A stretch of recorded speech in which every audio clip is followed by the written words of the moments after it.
بسم الله الرحمن الرحيم. أنا على كل عاجز عن التعبير مع هذا الحفل المبارك والبهيج، مع هذا الأولاد وهذا الآباء، مع شيخنا الفاضل الشيخ عبد الوهاب اللي رحب بنا أحسن ترحاب، إمام هذا المسجد. فأنا شاكر جزيل الشكر لأهل الحمدية. واليوم نحن نعيش عرسا قرآنيا وعرس خير وعرس فضل.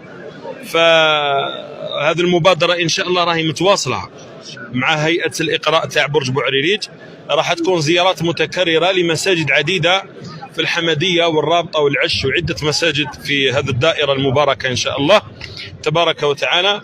الكلمة اللي نقولها، أنا شاكر جدا جدا جدا لهذا الجمهور الرائع، جمهور الحمدية. حضروا معنا من قبل صلاة المغرب، ما نقولش من بعد المغرب، من قبل المغرب بعد العشاء. يعني كان حضور جميل جدا، ما تحركوش، كانوا منصتين، كانوا في صبر كما قال لك الشيخ، كانوا في حسن أدب مع القرآن الكريم، في هدوء، في سكينة. عشنا يعني ساعتين من أروع الساعات في حياتنا مع القرآن الكريم. ربي يحفظ الحمدية إن شاء الله، آمين. وربي يحفظ ولاد خلوف، آمين، جميعا. ربي يحفظ هذا الأرض الطيبة المباركة، هذا الأرض الولودة للقرآن الكريم ولأهل القرآن الكريم.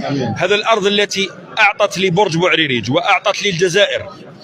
ناس الحمدية وناس ولاد خلوف راهم أئمة في الجزائر الكل. ما كانش ولاية تقريبا تروح لها ما تلقاش واحد من الحمدية ولا من الرابطة ولا من العش ولا من توبو ولا من القصور من جهة ولاد خلوف. كل ما تلقاش، ما كانش ولاية في الجزائر ما تلقاش إمام من ولاد خلوف.